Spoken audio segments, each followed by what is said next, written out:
জীবনে হচ্ছে প্রত্যেকটা পরিবর্তন জীবনের জন্য ভালো কিছু নিয়ে আসে। মানে যত তাড়াতাড়ি এই কথাটা আপনি বিশ্বাস করতে পারবেন, তত তাড়াতাড়ি হচ্ছে আপনার লাইফটা সুন্দর হবে। এবং প্রত্যেকটা পরিবর্তন আপনার সাথে ম্যাচ করতেছে না, বা প্রত্যেকটা পরিবর্তন আপনার জন্য ঝামেলা তৈরি করতেছে, এরকমটা আপনি যতদিন মনে করবেন ততদিনই হচ্ছে আপনার লাইফ উল্টাপাল্টা। মানে আপনার লাইফের অনেক কিছুই মিলবে না, অনেক কিছুই মনে হবে যে এগুলা কি হচ্ছে আসলে, এগুলা তো আমার লাইফে হওয়ার কথা ছিল না। এবং একটা জিনিস খেয়াল রাখবেন যে একটা রাস্তা যখন বন্ধ হয়ে যায় তখন আরও 10টা রাস্তা খুলে যায়। জাস্ট আমরা হতাশ হই এবং রাস্তা খুঁজি না, এখানে হচ্ছে প্রবলেমটা। আমি মানে আমার লাইফে আমি লাস্ট প্রায় 15-20 বছর হবে অনিয়মেই চলাফেরা করছি বলতে গেলে।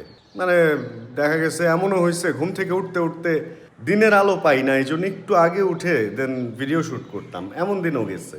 এবং ওইখান থেকে আমি এখন যেটা করছি, আমি মোটামুটি ঘুম থেকে এখন উঠি 9টা 10টা, বেশি দেরি হইলে, আর যদি প্রয়োজন হয় তাহলে 8টা, অ্যান্ড ঘুমাইতে যাই রাত 12টা 1টা, আর যদি এডিটের চাপ থাকে তাহলে 2টা।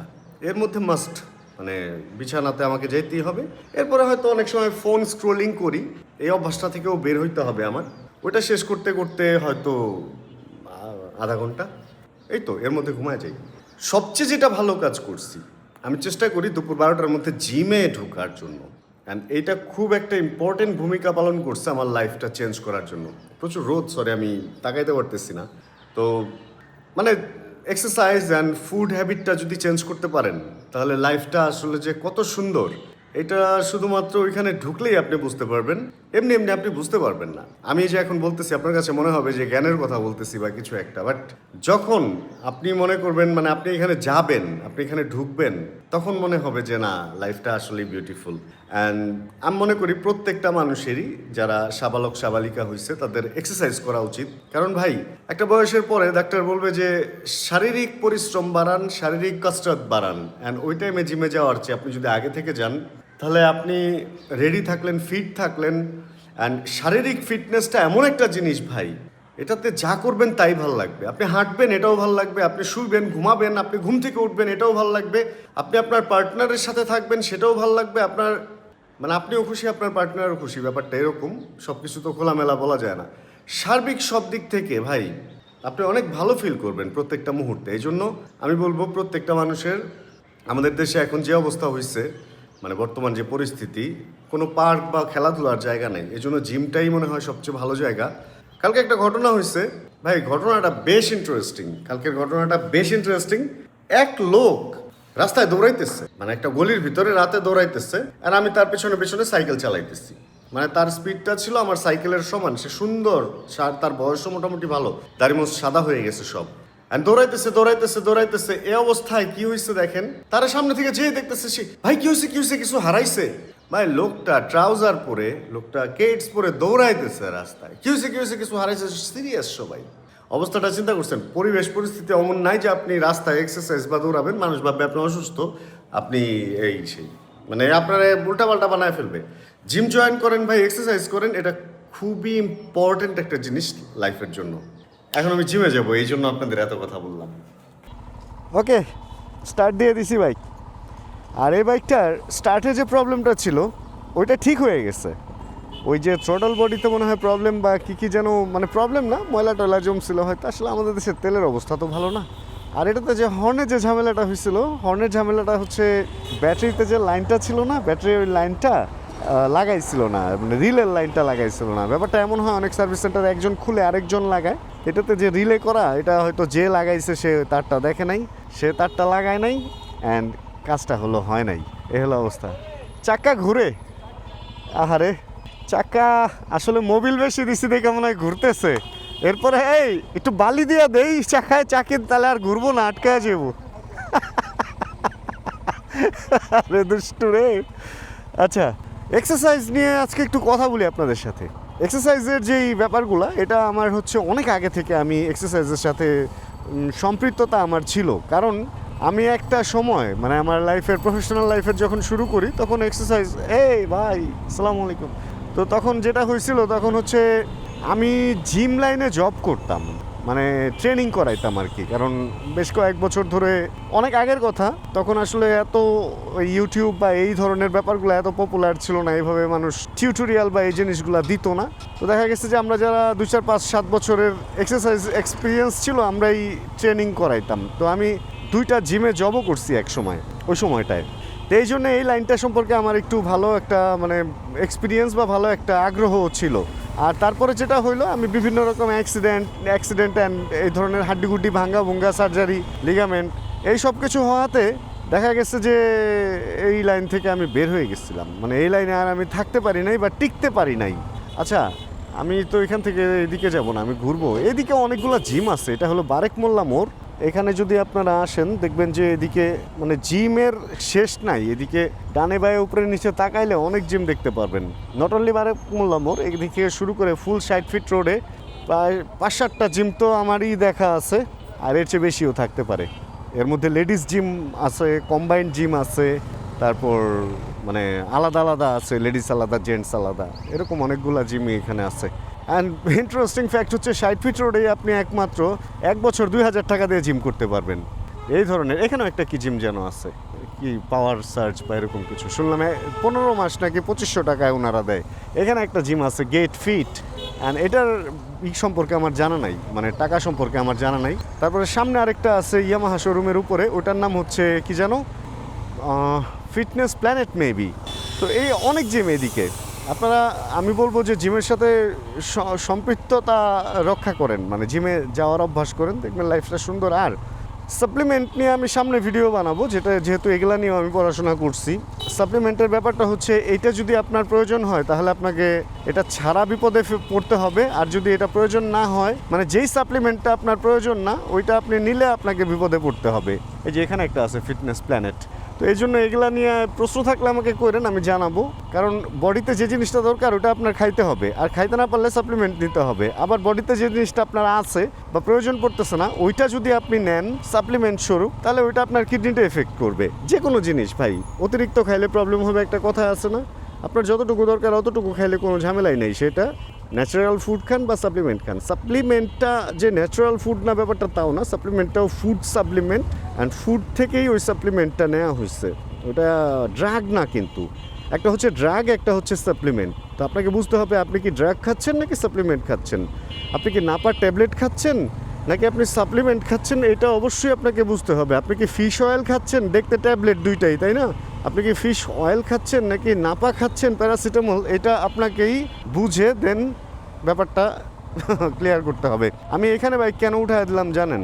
কারণ আমার একটা জিনিস আসছে এইখানে, ওই জিনিসটা আমার খুব আগ্রহের জিনিস। উনি এমন সময় আসছে যে আমি নিজে দেখে রাখতে পারি নাই, আর ওই জিনিসটা এখন আমি রিসিভ করব, আর রিসিভ করে দেখব যে জিনিসটা কি ঠিক আছে কিনা। ভাই আমার বেসবলের ব্যাটটা দিয়ে গেছে, দেয় নাই না? আমার একটা বেসবলের একটা ব্যাট আমি অর্ডার করছিলাম, আর ওই ব্যাটটা আমি বাইক ফেরির ঠিকানা দিছিলাম, বাট বাইক ফেরিতে ওরা যখন আসছে বাইক ফেরি তখন খুলেই নাই। এরপরে বাজাজ ফেয়ারের মোনাক ভাইয়ের কাছে আসছিল ওই লোকটা, বলতেছে মোনাক ভাইয়ের কাছে কি দিব কিনা। এরপরে আমি বললাম আচ্ছা ঠিক আছে, মোনাক ভাইয়ের কাছেই দিয়ে দেন, আমি ওইখান থেকে নিয়ে নিব। কিন্তু এখন তো দেখতেছি এখানে মোনাক ভাই আছে না কি নাই। ভাইয়া মোনাক ভাই কি আছে? ও এই যে আমার ব্যাট দিয়ে গেছে না, ব্যাট। পালসারের ইউএসডি যারা দেখেন নাই, এটা হচ্ছে পালসারের সেই ইউএসডিটা। এটা হলো N160টা। ভাই ধন্যবাদ। এটা হলো N160টা, আর এটা 250ও আছে, পিছে আছে এই যে এটা 250টা। এটা হচ্ছে ব্ল্যাকের মধ্যে, এটাও ইউএসডি, বাট এটা হলো কালো ইউএসডি। অ্যান্ড এটার মধ্যে একটা রেড আসবে হয়তো সামনে, ওইটার ইউএসডিটা আবার এটার মতো হবে। এটা ঠিক গোল্ডেন না, এটা কীরকম যেন একটু চান্দি রূপালি গোল্ডেন একটা কালার। আচ্ছা, যেটা অর্ডার দিছিলাম সেটা হলো এটা। সোনালি হলে ভালো লাগতো না? হ্যাঁ, সোনালি হলে আরও ভালো লাগতো। প্রোডাক্ট হলো আমার হাতে, কুরিয়ার সার্ভিসের একটা নাম্বার এখানে আছে, যদি কোনো প্রবলেম থাকে ফোন দিতে বলছে, কিন্তু কোনো কোম্পানির নাম্বার আছে কিনা জানি না। চলেন আমরা মুসাফির ছুরিটা দিয়ে কাইটা দেখি যে জিনিস ঠিক আছে কিনা, কারণ না দেখে রাখছি তো, না দেখে রাখা জিনিস ভয় লাগে, খুলে দেখে রাখা উচিত যে কোনো অনলাইন জিনিস যদি আপনারা কিনেন। এই হচ্ছে আমাদের জিনিস। অনেকে অনেক কিছু ভাবতেছে যে এটা কি, এটা হচ্ছে এইটা।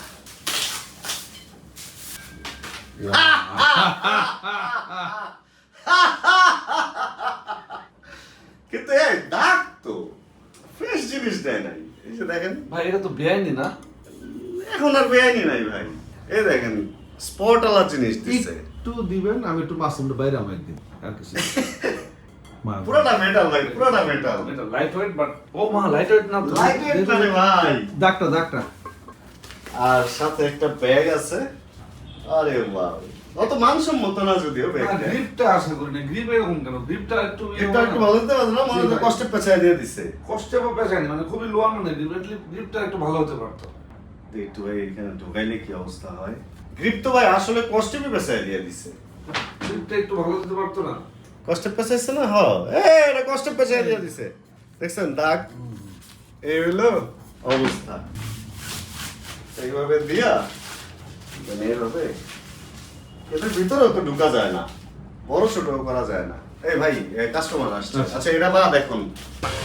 না 400 টাকা কারণ কত টাকা খাইতেছেন সরকারি কারণ এইটা তো আর আমার দিকে গেল না, আমার তো তোমার দেওয়া লাগে 400। আপনি বুঝছেন আমারটাই বুঝছি আমি যাই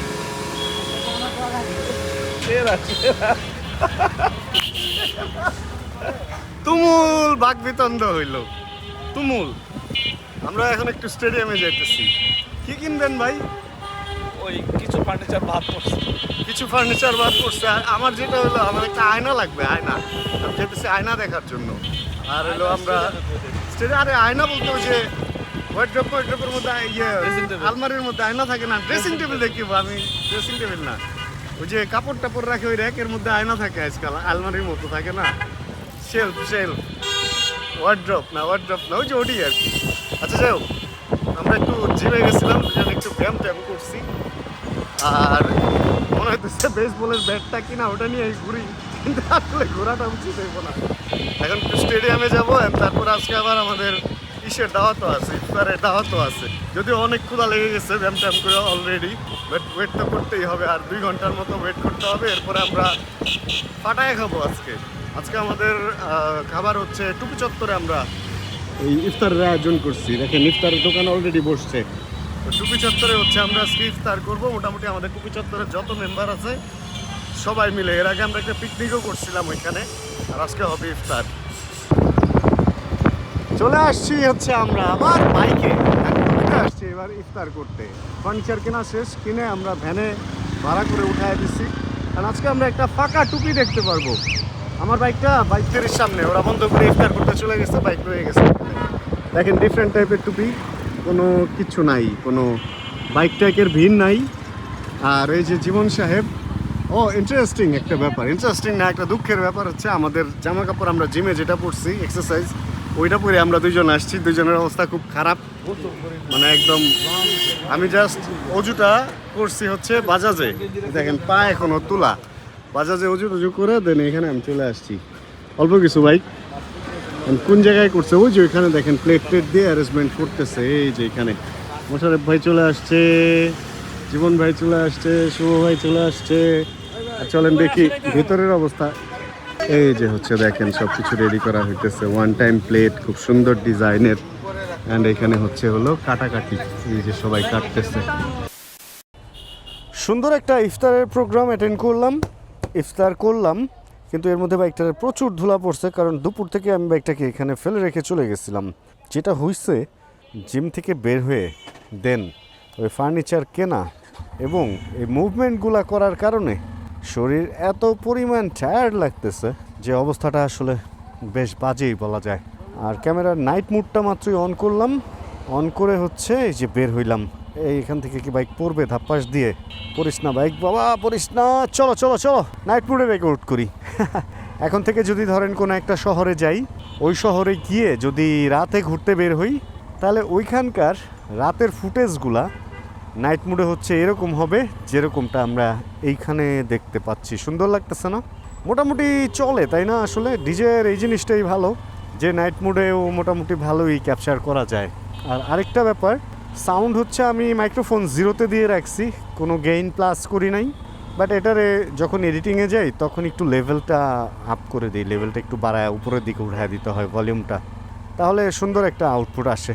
তাহলে আমরা আজকের ভিডিও থেকে বিদায় নিয়ে নিই। মানে সারাদিনের মোটামুটি সব অ্যাক্টিভিটিগুলোই আপনাদের সাথে শেয়ার করলাম। অ্যান্ড রাস্তাঘাট ফাঁকা আছে, এই উল্টা এখানে আমি রেখে দিব বাইকটা। আজকের এই ভিডিওতে যদি কোনো কিছু ভালো লাগে প্লিজ একটা লাইক দিয়ে দিন, চ্যানেলে যদি নতুন হন প্লিজ সাবস্ক্রাইব করে আমাদের ফ্যামিলি মেম্বার হয়ে যান। জানাবেন কে কোন জায়গায় বসে ভিডিও দেখছেন, আর যতক্ষণ পরবর্তী ভিডিও নিয়ে আবার আমি না আসতেছি ততক্ষণ ইনশাআল্লাহ আমরা থাকবো ভালো, আমরা থাকবো সুস্থ এবং করতে থাকবো চিল ইনশাআল্লাহ। Chill bro. Check the mic and make sure it sound right, boys.